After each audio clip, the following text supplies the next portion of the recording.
Hi guys, tonight we're going to talk about the cerebral cortex. So the cerebral cortex is basically what we really think about when we think about the brain, all those wrinkly pink sections of our brain that when we picture what a brain is, we think of this. Now the other sections that we've been studying, the limbic system, the nervous system, the brainstem, these are all dedicated systems of the brain, meaning they do very, very specific things. Having to do with mostly our bodily movements and our regulating our organs and things like that. Now the cerebral cortex, on the other hand, is kind of more open. It has more of a variety of functions and actually plays more of a role in cognition, which involves, thinking, language, meaning, synthesizing sensory information. So the cerebral cortex has a wider range of activity as opposed to the brainstem, the limbic system, and the nervous system, which have more dedicated activities. So the cerebral cortex, it consists of over 3 billion synaptic connections.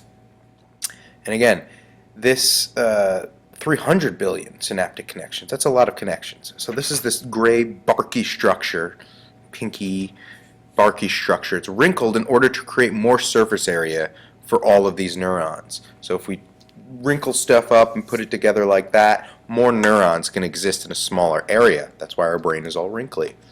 And so this inner white stuff are the axons that we looked at that link the parts of the brain. And then linking these axons and the pink stuff, the gray stuff if you will, are these glial cells. And these feed and protect the neurons and assist in the neural transmission. So you could look at these glial cells as kind of the glue between axons and the cerebral cortex structure. So these, the cerebral cortex is divided into lobes that we'll see. And these different lobes have different designated actions, and they perform different functions. So the frontal lobes that are in the front of your brain, they're involved in speaking, muscle movements, making plans and judgments. So this is basically still developing in you fine young teenage individuals, but this has to do with very complex thinking and having to do with making judgments.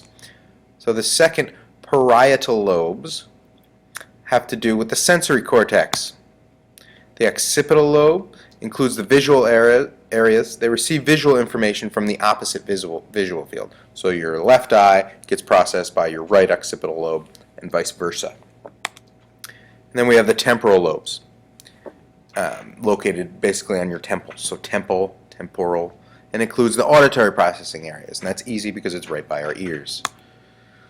So these four lobes, separating them basically are these motor and sensory strips, and this kind of looks like a headband, and it goes across the two hemispheres, the right and the left hemisphere, and they basically have to do with synthesizing sensory information and telling our bodies what to do with that sensory information.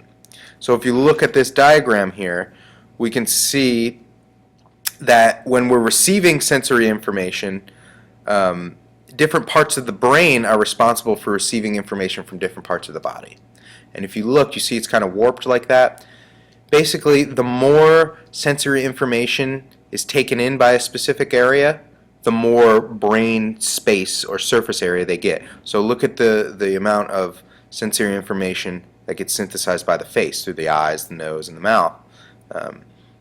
So it requires more area because it takes in more information. And in the same way, the output is also the same. So the sensory cortex takes information in, and the motor cortex sends information to the rest of the body to do stuff. So sense comes in, and then our brain tells our body what to do with it. It's pretty simple. So the cortex also has these sensory functions, primarily audio and visual. Now, the sensory strip deals with information primarily from touch stimuli. The occipital lobe in the back deals with visual information. And the audio information is sent to the temporal lobes. And again, these are easy to remember, temple, temporal, and they're located right by our ears. So the brain made it really simple.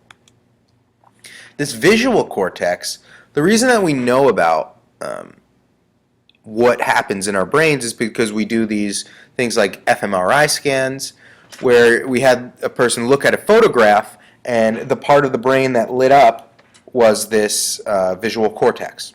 So we know that when people do certain things, certain parts of the brain light up. And that's how we know what part of the brain does what, is because we watch it in action and we see what happens.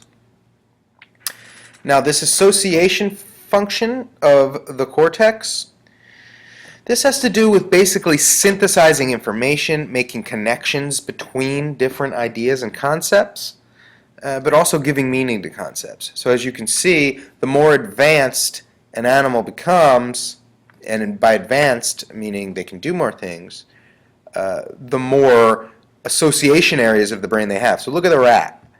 The rat's just got that little association area right there. The rats are primary motor and sensor areas. And that's why rats will just run a maze a million times to get that piece of cheese and not make the association that running a maze a bunch of times might not get them cheese. Now for us, for example, you're only going to do that maze once or twice, and then you're going to say, Mr. Becker, I'm making the association that this maze sucks and I'm not going to get any cheese, so I quit. So the thing to remember is that as animals get more complex, the reason they're more complex is because they have higher association areas, meaning they can make sense of more information. Remember we talked about how chimpanzees can perform complex tasks. I think we mentioned the example of they had to get something with a small stick, but they couldn't get it, so they used the small stick to get the bigger stick to use. So that's an example of making associations. And obviously, us humans, we have the most association areas in our brains. We have these enormous cortexes. So we're able to process information, integrate ideas, associate concepts to a much larger degree than a rat, a cat, or a chimpanzee, hopefully. So these association areas take place mostly in the frontal lobes. And the frontal lobes are active in what we call the executive functions, such as judgment, planning, inhibition of impulses. This is where people would say that the self is located. That voice in your head that tells you what to do, when you're feeling guilty, when you're deciding what to do in a moment, when you're reviewing what you did in a prior moment. This is the executive function, yourself. And the frontal lobes are also active in the use of working memory and the processing of new memories. So after the hippocampus kind of makes the memory, it has to be processed through the frontal lobe to actually do something with it, or it just kind of gets stored back in long-term memory and nothing's done with it. But if it's working memory and we want to make a decision in the moment, the hippocampus has to send the memory information to the frontal lobe so that we can make a decision. We could use our executive function to figure out what to do with that information. So there's this guy, Phineas Gage. Interesting guy. He got a rod stuck up through his, look at the image there. He got it stuck up through his eye, out of the top of his head. Horrible injury. So it destroyed part of his frontal lobes, but he didn't die. And after he healed, he was able to function, but weird parts of his personality changed. For example, he was rude, he was odd, irritable, and unpredictable. So this kind of was one of the first examples where we could see that damage to the frontal lobes could result in the loss of an ability to suppress impulses and to modulate emotions. So in a moment when you're really angry or you're really sad and that voice inside of you says, you know what, just suck it up, it's not worth it to express that right now, we're just going to hold it in. That's the executive function. This guy didn't have that. So every time he was angry, every time he was feeling whatever emotion, that just kind of came out. He wasn't able to suppress it or modulate his emotions. So that's how we know, or one of the first ways that we found out about the functions of the frontal lobes. And again, as you can see, this is kind of a weird, subtle process because we're dealing with things like emotions, impulses, but this executive function. So the parietal lobes, which you can see located in the back, the top of the back of the brain. This has many functions and associations behind this sensory strip. So we manage impulses from multiple inputs or impulses from multiple senses. We perform spatial and mathematical reasoning, monitor sensation of movement. So we can see it's not just receiving sensory information. We manage that information. We perform spatial and mathematical reasoning. We monitor our movement. So it's really like we're thinking about the sensory information. We're figuring out exactly what's going on in those moments. We're using our brains to think about the sensory information, not just kind of lodge it back into our memories. So the temporal lobe associations, remember, right here in our temples, this affects our ability to recognize specific faces, for example. Also managing sensory input related to sound, which helps the understanding of spoken words. In a simple way, again, can't stress this enough because it's very simple, temporal lobes are located by our ears. So it has to do with managing auditory information. But it's important to remember that it's not the case that there's just one part of the brain that's working at the moment, ever.